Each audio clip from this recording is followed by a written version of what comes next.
Hello everyone, I hope you all are very well. I am Mayank Agrawal. आज हम इस video में कंप्लीट द हिंदू न्यूज़पेपर का एनालिसिस करेंगे।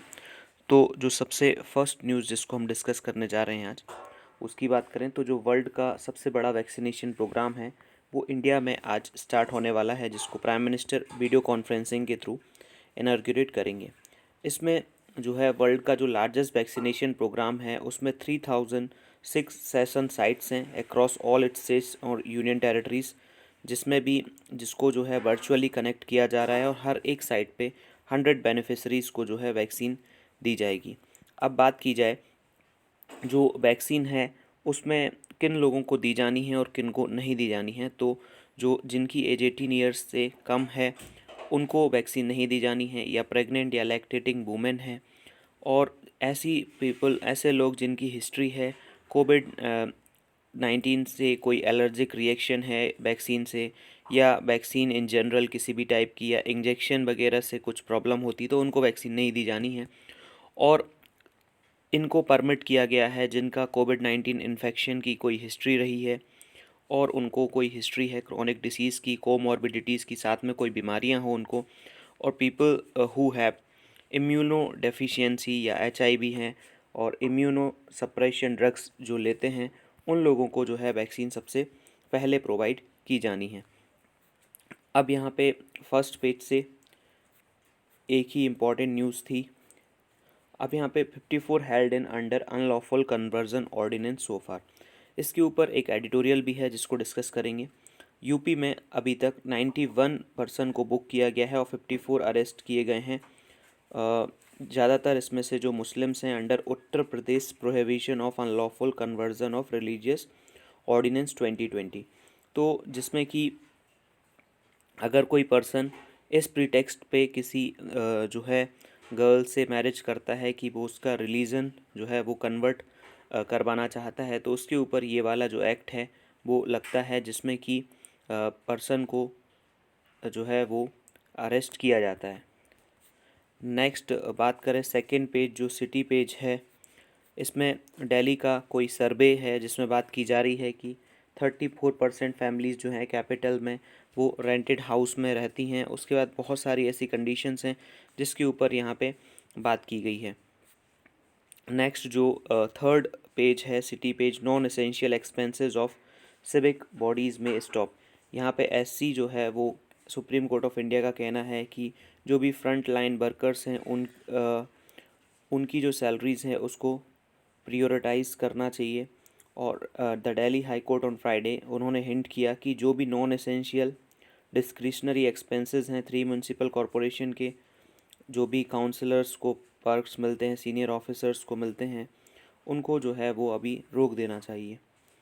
नेक्स्ट यहाँ पे बात की जाए सिटी पेज से ही फोर्थ, यहाँ पे कोई भी इम्पॉर्टेंट न्यूज़ नहीं है, बट एक बस है जो हाई कोर्ट में एक प्ली डाली गई थी व्हाट्सएप का जो आर्बिट्रली न्यू रूल्स हैं उनको जो है चैलेंज करने के लिए। तो उसमें जो दिल्ली हाई कोर्ट के जज हैं प्रतिभा एम सिंह, उन्होंने अपने आप को जो है हियरिंग से बाहर कर लिया है। ये बस इसमें इम्पॉर्टेंट न्यूज़ है। नेक्स्ट यहाँ पे बात की जाए जो एडिटोरियल्स हैं, तो उसमें जो सबसे फर्स्ट जो एडिटोरियल है वो बात करता है जो यूपी का एक्ट है unlawful conversion religious conversion act, और एमपी का जो एक्ट है, और अदर जो कुछ स्टेट्स हैं जिनमें एक्ट लाया गया है, तो उसके ऊपर यहाँ पे बात की जा रही है। दूसरा जो स्पेशल मैरिज एक्ट में जो प्रोविज़न होता था कि 30 डेज़ प्रायर जो है वो नोटिस देना पड़ता था लोगों को, अगर कोई कपल जो है वो मैरिज कर रहा है तो उसको 30 डेज़ पहले ही जो है वो नोटिस देना पड़ता था न्यूज़पेपर में, तो उसको जो है इलाहाबाद हाई कोर्ट ने उसकी वैलिडिटी को हटा दिया है। सेकंड, ये जो आर्टिकल है ये थोड़ा पॉलिटिकली मोटिवेटेड है, बट यहाँ पे बात की गई है कि किस तरह की इंडिया में जो है रिलीजियस परसिक्यूशन किया जा रहा है या फिर हो रहा है, उसको एक एंगल से ही यहाँ पे दिखाया गया है, तो उसके ऊपर यहाँ पे बात करेंगे। नेक्स्ट ये वाला जो आर्टिकल है इसमें बात की गई है जो डोनाल्ड ट्रंप है उस उनको फिर से इम्पीच किया जा रहा है यूएसए में। तो वो ऐसे पहले प्रेसिडेंट ऑफ यूएसए होंगे जिनको 2 टाइम जो है वो इम्पीच किया जा रहा है सेम टाइम में। अब नेक्स्ट ग्राउंड ज़ीरो डिस्कस नहीं करेंगे। अब इसके बाद यहाँ पे बात की जा रही है न्यूज़ 9 पेज नंबर 9 से, चाइना गॉट बीफिटिंग रिप्लाई। तो सबसे पहले एडिटोरियल्स को डिस्कस कर लेते हैं। सबसे फर्स्ट जो एडिटोरियल है इसमें बात की गई है कि पब्लिक नोटिसेस जो हैं उनको ऑप्शनल बना दिया गया है स्पेशल मैरिज एक्ट में। तो एक तरह से जो है इंटरफेथ कपल के लिए एक रिलीफ हो सकता है ये, बिकॉज़ पहले जो है उनको 30 डेज़ पहले, मैरिज करने से 30 डेज़ पहले एक नोटिस न्यूज़पेपर में देना होता था, जिससे कि वो नोटिस अगर कोई ऐसे पर्सन हैं जो उनकी मैरिज से खुश नहीं हैं और उनकी नज़र में आ जाता है, तो जिससे उनकी लाइफ के लिए एक थ्रेट हो सकता है, साथ में उनकी जो कपल हैं उनकी प्राइवेसी को भी ये एक तरह से हार्म पहुंचाता है। तो इलाहाबाद हाई कोर्ट ने ये रूलिंग दी है कि पीपल जो भी स्पेशल मैरिज एक्ट के अंदर मैरिज कर रहे हैं, इट्स स्पेशल मैरिज एक्ट 1954 के अंदर, वो चूज़ कर सकते हैं कि उनकी publicize their union with the notice 30 days in advance, may not exactly via judicial। अब यहाँ पे जुडिशियल एक तरह से ये अच्छा इंटरवेंशन है, बट यहाँ पे बहुत सारे बीजेपी रूल्ड स्टेट हैं जिन्होंने कुछ एंटी कन्वर्जन जो लॉ है वो एनेक्ट किए हैं। तो ये एक मेजर जो है वो उनका पर्पस को सर्व करता है। जो भी कपल मैरी करना चाहते हैं अपने पेरेंट्स की विशेस के अगेंस्ट और उनकी जो इमीडिएट कम्युनिटी है उसके अगेंस्ट, तो जिससे उनको किसी भी तरह की प्रॉब्लम ना हो। क्योंकि अगर वो न्यूज़पेपर में ये सारी इन्फॉर्मेशन प्रोवाइड करते हैं तो जिससे अगर कोई विजिलेंट ग्रुप है जो नहीं चाहता कि उनकी मैरिज हो, तो उनको जो है वो एक तरह से हार्म पहुंचा सकता है।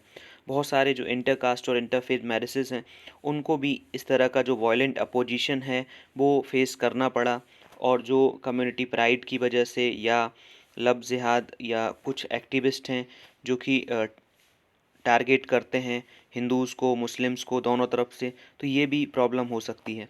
अब अगर वुमेन ने कन्वर्ट कर लिया है इस्लाम में मैरिज के पहले, तो कोर्ट ने ये बोला है कि मैंडेटरीली जो भी नोटिस का पब्लिकेशन है वो इसमें जो है ये राइट टू प्राइवेसी को वायलेट करता है, इसलिए इसको जो है वो बंद कर देना चाहिए। और नए ऑर्डर के अकॉर्डिंग अगर कपल जो है वो राइटिंग में दे देते हैं कि वो जो उस ऑफिसर्स को राइटिंग में दे देते हैं, तो उनको फिर इस बात की ज़रूरत नहीं रहेगी कि वो अपना जो न्यूज़पेपर में ये सारी चीज़ें प्रिंट करवाएं।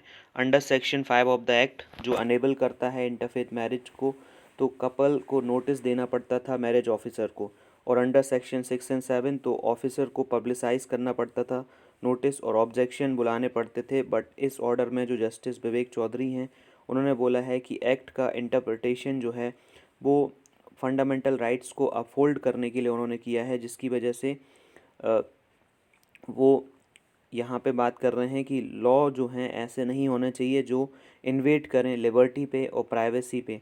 तो including within the space of freedom to choose for marriage without interference from the state and non state actors.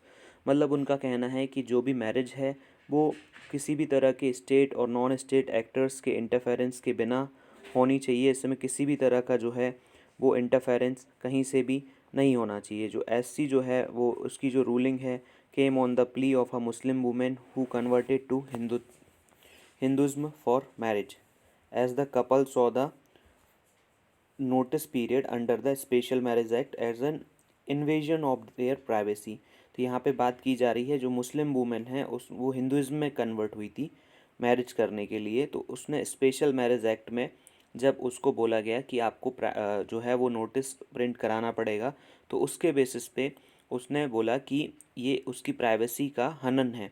तो जस्टिस चौधरी ने रिमार्क दिया कि state and non state actors जो हैं उसमें बात की जा रही है उत्तर प्रदेश का जो prohibition of unlawful conversion act है, और जो कि टारगेट करता है इंटरफेथ कपल्स को, और ये जो डिक्लेयर करता है न्यू लॉ कि अगर कोई कन्वर्ट कर रहा है अपना रिलीजन मैरिज के लिए तो वो अनलॉफुल है, और 60 डेज़ का नोटिस देना पड़ेगा डिस्ट्रिक्ट मजिस्ट्रेट को, और मजिस्ट्रेट जो है वो पुलिस इंक्वायरी कर पाएगा उसके ऊपर, और फिर वो एक रीज़न जानेगा।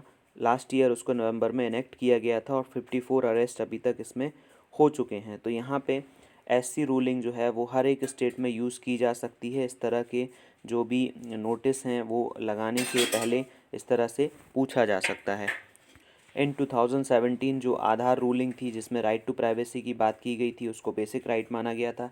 2018 का जो हादिया जजमेंट था जिसमें कि student right to choose a partner, Muslim man in Kerala, इस तरह की जो है एक एसेंशियल फ्रीडम है उसकी बात की जानी चाहिए। दूसरी तरफ बात करें तो ये सेकंड जो आर्टिकल है उसमें बात की जा रही है जो डोनाल्ड ट्रंप है उनका सेकंड इम्पीचमेंट किया जा रहा है। तो रिपब्लिकन्स के लिए ये एक अपॉर्चुनिटी हो सकती है कि वो ट्रंप की प्रेसिडेंसी को जो है वो फिर से ना आने दें। तो आउटगोइंग जो यूएस डोनाल्ड प्रेसिडेंट हैं डोनाल्ड ट्रंप, वो एक तरह से रिकॉर्ड बना रहे हैं कि उनको ओनली अमेरिकन प्रेसिडेंट हैं जिनको ट्वाइस इम्पीच किया जा रहा है। तो हाउस ऑफ रिप्रेजेंटेटिव जो हैं उन्होंने मोशन पास किया है इम्पीचमेंट अगेंस्ट हिम, और इस बार जो है वो इंसाइटमेंट ऑफ इंसरक्शन, मतलब उन्होंने जिस तरह से जो कैपिटल हिल में 6 जनवरी को जो प्रोटेस्ट हुआ, जिस तरह से जो कुछ लोग हैं जो मॉब है वो कैपिटल हिल में स्टॉर्म कर गई उसके बेसिस पे असॉल्ट हुआ। तो और उनका जो फर्स्ट इम्पीचमेंट हुआ था 2019 में एब्यूज़ ऑफ पावर के बेसिस पे हुआ था कि जो पावर है उसका वो गलत इस्तेमाल कर रहे हैं, और obstruction of justice over his dealing with Ukraine. तो कांग्रेस ने इसको इन्वेस्टिगेट किया था बट वो उस समय जो है उनका इम्पीचमेंट नहीं हो पाया था, सीनेट ने उनको बरी कर दिया था। बट इस समय जो है वो हाउस उस तरह से वोट नहीं कर रहा है। मार्जिन जो है वो 232 से 197 है, और अगर वो इम्पीच कर दिए जाते हैं तो 10 रिपब्लिकन भी जो हैं सीनेट में भी 10 रिपब्लिकन इस बात को सपोर्ट कर रहे हैं। तो यहाँ पे अब बात की जा रही है कि एक ब्रॉडर मूड अक्रॉस कांग्रेस दिख रहा है पर्टिकुलरली सीनेट में। तो यहाँ पे जो पार्टी लाइन है उससे अलग होके जो रिपब्लिकन्स हैं वो अपनी पार्टी के ही जो प्रेसिडेंट हैं उनको इम्पीच करने जा रहे हैं। तो गिवन द टाइट टाइमलाइन, अब टाइमलाइन की बात की जाए तो 19 को ही ये सारा कुछ हो पाएगा, और 20 जनवरी को जो बाइडेन जो हैं वो ऑफिस में इलेक्ट हो जाएंगे। तो सीनेट के पास अपॉर्चुनिटी नहीं होगी कि वो फुल ट्रायल कंडक्ट करे और डोनाल्ड ट्रंप को जो है वो इम्पीच करे, बट ये एक प्रोसेस हो सकती है जिससे कि वहाँ की जो वैल्यूज़ हैं उनको फिर से जो है वो प्रिजर्व किया जा सकता है।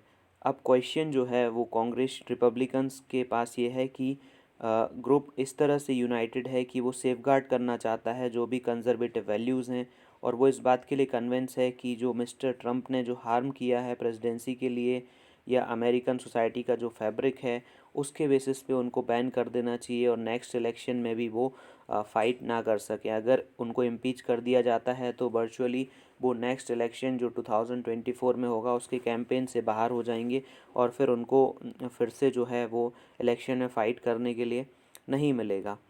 तो बट यहाँ पे बात की जा रही है कि अगर 74 मिलियन पीपल ने यूएसए में डोनाल्ड ट्रंप को वोट किया है तो वो चाहेंगे कि डोनाल्ड ट्रंप अगर अभी इलेक्शन में फ़ाइट नहीं कर पाए तो 2024 में तो वो ज़रूर इलेक्शन में एक तरह से फ़ाइट करें और वापस आएँ।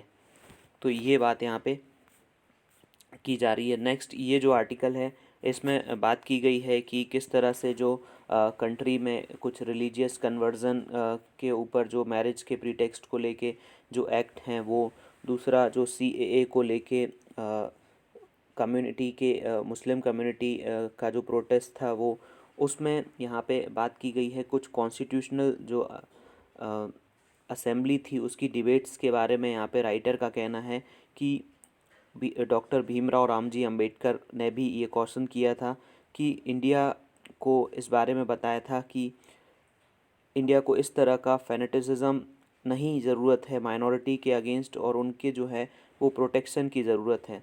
माइनॉरिटीज़ जो हैं वो एक्सप्लोसिव फोर्सेस हैं, अगर वो इरप्ट हो गई तो वो इंडिया का जो फैब्रिक है उसको हार्म कर सकती हैं, और माइनॉरिटी जो हैं वो उनको एग्री करना पड़ेगा, उनका जो प्लेस ऑफ एग्जिस्टेंस है वो मेजॉरिटी के साथ रह के ही है।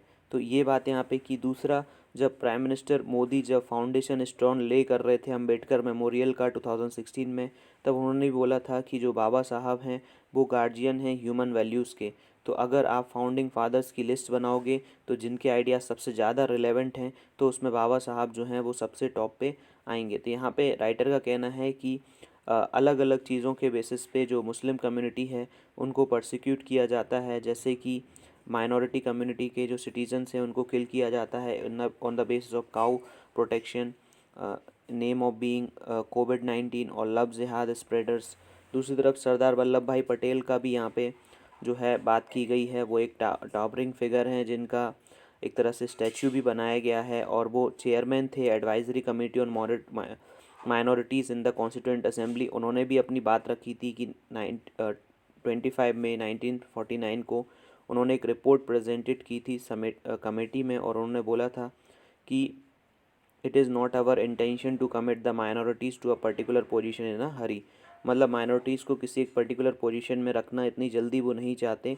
अगर वो इतने हॉनेस्टली आए हैं कि कंट्री की बदली हुई परिदृश्य में भी वो इंडिया में रहना चाहते हैं, तो अपन सभी के इंटरेस्ट में ये है कि वो रियल और जेन्यून फाउंडेशन रखें सेक्युलर स्टेट की। That nothing is better for the minorities than the trust, the good sense and sense of fairness of the majority. मतलब उन्होंने भी ये बात की थी।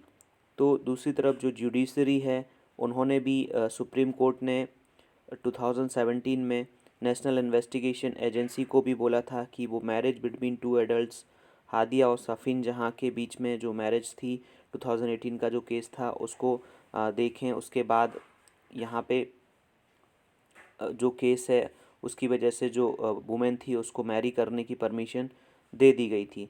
दूसरा जो पॉलिटिकल फुटप्रिंट है उसकी वजह से जो है वो उसकी वजह से भी प्रॉब्लम है। और दूसरी बात की जाए, सुप्रीम कोर्ट ने जो भी लव जिहाद के जो लॉ अलग अलग स्टेट ने एनेक्ट किए हैं उनकी वैलिडिटी को डिसाइड करने के लिए जो है वो अभी कोई भी डेट यहाँ पे नहीं दी है। अब दूसरी तरफ बात की जाए कि सुप्रीम कोर्ट ने अभी जिस तरह से सेंट्रल विस्टा प्रोजेक्ट को अपना नोट दे दिया है, तो उससे राइटर का कहना है कि यहाँ पे सुप्रीम कोर्ट को अपना काम जो है वो फेयरली करना चाहिए और जो भी एग्जीक्यूटिव ऑर्डर होते हैं सेंट्रल गवर्नमेंट के उनको ध्यान से जो है वो देख के ही उनको अपना नोट देना चाहिए। अब नेक्स्ट जो बात करें तो यहाँ पे नेक्स्ट पेज पे कोई भी ऐसी इम्पोर्टेंट न्यूज़ नहीं है। In a crisis scientist and regulatory authorities have to be innovative.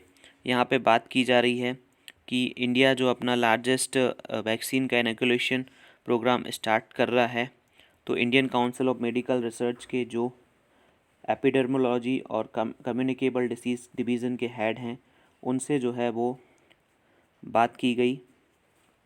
तो उनका कहना है कि जो साइंटिस्ट हैं और रेगुलेटरी अथॉरिटीज़ हैं उनको काफ़ी इनोवेटिव रहना चाहिए क्राइसिस की सिचुएशन में।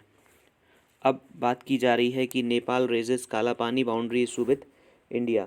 तो नेपाल के जो फॉरेन मिनिस्टर हैं उन्होंने काला पानी का जो बाउंड्री डिस्प्यूट है वो इंडिया की जॉइंट कमीशन मीटिंग में जो है वो उठाया है। और जो विजिटिंग फॉरेन मिनिस्टर हैं प्रदीप कुमार गायवाली, उनका कहना है कि मिनिस्टर सेड दैट जो इंडो नेपाल बाउंड्री डिस्प्यूट है वो 2 सेगमेंट में लाई करता है। काठमांडू उसका जो है वो सॉल्यूशन फाइंड करना चाहता है अर्जेंटली। और दूसरी तरफ बात की नेपाल ने कि इंडिया की जो कोवैक्सीन है, इंडिया की जो कोविशील्ड वैक्सीन है सीरम इंस्टीट्यूट ऑफ इंडिया, उसकी भी बात चल रही है इंडिया से। अब यहाँ पे टेरिटरी के मैप को लेके बात की जाए तो उनका कहना है कि 1981 से ही वो जो है वो बाउंड्री की मैपिंग कर रहे हैं। उस समय जो जॉइंट टेक्निकल कमेटी बनी थी उसका टेन्योर 2007 तक था। उसने 182 स्ट्रिप मैप्स बनाए थे जो बॉर्डर को डिपिक्ट करते थे, बट बहुत सारे रीज़न की वजह से जो 2 सेगमेंट हैं सुस्ता और काला पानी वो उसको कंप्लीट नहीं किया जा पाया है। और कोई भी जो बाउंड्री बिटवीन इंडिया और पाकिस्तान है उसका जो स्मॉलर सेगमेंट जो है वो उस पर जो है वो काम नहीं हो पा रहा है और उस पर जो काम है वो जल्दी ख़त्म करना चाहिए।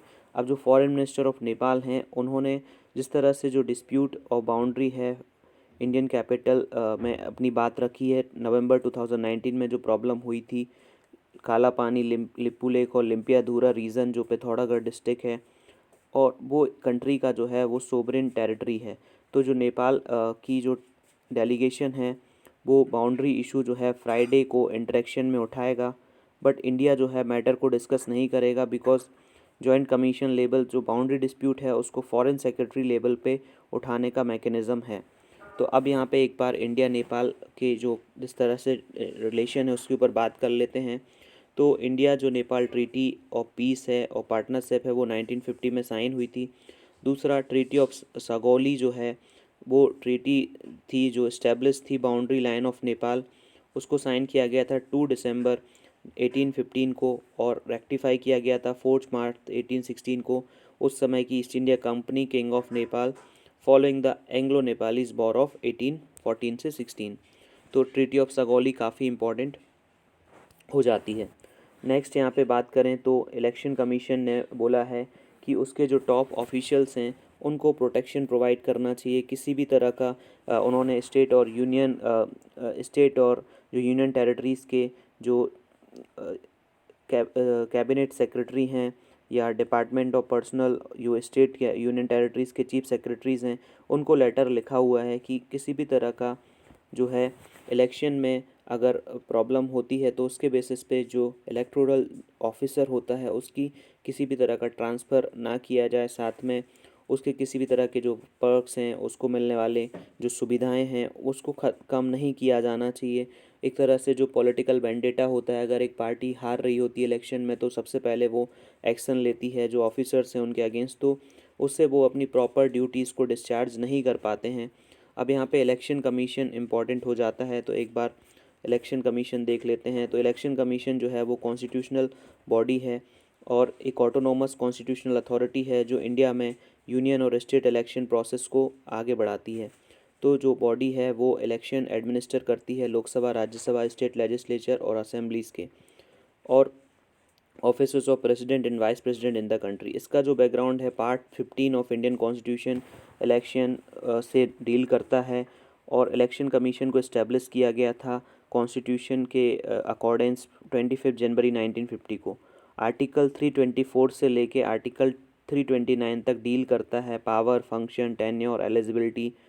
अब यहाँ पे स्ट्रक्चर है कमीशन का, ओरिजिनली एक ही मेंबर होता था बट 1989 से जो है मल्टी मेंबर बॉडी बन गई। चीफ इलेक्शन कमीशन और बाकी इलेक्शन कमीशन होते हैं। अब यहाँ पे सेक्रेटरीट जो है इसका वो दिल्ली में है और स्टेट लेवल पे जो कमीशन है वो चीफ इलेक्टोरल ऑफिसर वो आईएएस ऑफिसर होता है और प्रेसिडेंट अपॉइंट करता है चीफ इलेक्शन कमीशन और इलेक्शन कमीशन को। 6 ईयर्स का टेन्योर होता है, 65 ईयर्स जो भी पहले आ जाता है। अब यहाँ पे चीफ इलेक्शन कमीशन को उसी प्रोसेस से हटाया जा सकता है जिस तरह से सुप्रीम कोर्ट के जज को हटाया जा सकता है। जजेस of high court, supreme court, CEC, control and auditor general, इनको जो है वो मोशन अडॉप्ट करके ही हटाया जा सकता है। प्रूवन मिसबिहेवियर और इनकैपेसिटी, इनका रिमूवल जो है 2/3 मेजॉरिटी प्रेजेंट इन वोटिंग, साथ में 50% of the total strength of the house. तो ये बात यहाँ पे की जा रही है। नेक्स्ट फंक्शन क्या है, डायरेक्ट जो है एंटायर प्रोसेस को इलेक्शन को कंडक्ट करवाना, इलेक्शन का शेड्यूल डिसाइड करना, इलेक्टोरल रोल इशू करवाना, मोरल कोड ऑफ कंडक्ट लगाना। अब इम्पोर्टेंस क्या है ईसीआई का, सक्सेसफुली इंडिया में जो नेशनल और स्टेट इलेक्शन 1952 से हो रहे हैं, पार्टिसिपेशन ऑफ पीपल बढ़ रहा है, equality, equity, impartiality, independence, rule of law जो कॉन्स्टिट्यूशन में वर्ड हैं उनको बहुत अच्छे से प्रोटेक्ट किया है। अब चैलेंजेस क्या हैं, मनी का जो इन्फ्लुएंस है, क्रिमिनल एलिमेंट है, पॉलिटिक्स है, वो काफ़ी हद तक बढ़ चुका है, वायलेंस बढ़ चुका है, रैम्पेंट एब्यूज़ ऑफ पावर होता है स्टेट गवर्नमेंट से जिसमें कि बहुत ज़्यादा ट्रांसफ़र पोस्टिंग की जाती है इलेक्शन से पहले, और ईसीआई एडिक्वेटली इक्विप नहीं है, उसके पास उतने ऑफिसर्स नहीं है कि वो अपना काम अच्छे से कर सके। ये बात यहाँ पे की जा रही है। नेक्स्ट जो वर्ल्ड अफेयर्स हैं उसमें बाइडेन जो है उन्होंने 1.9 ट्रिलियन डॉलर का जो रिलीफ पैकेज है वो रिलीज़ किया है यूएसए के सिटीजन्स के लिए। अब यहाँ पे trade with China shrank in 2020 deficit at 5 year low. जो इंडिया चाइना का जो ट्रेड डेफिसिट है वो काफ़ी हद तक जो है वो कम हो चुका है। पहले जो था वो ज़्यादा था, लगभग 100 बिलियन डॉलर्स तक डेफिसिट था, लेकिन अब वो जो डेफिसिट है वो कम हो चुका है बिकॉज़ इंडिया इंपोर्ट अब थोड़ा कम कर रहा है। Thank you very much.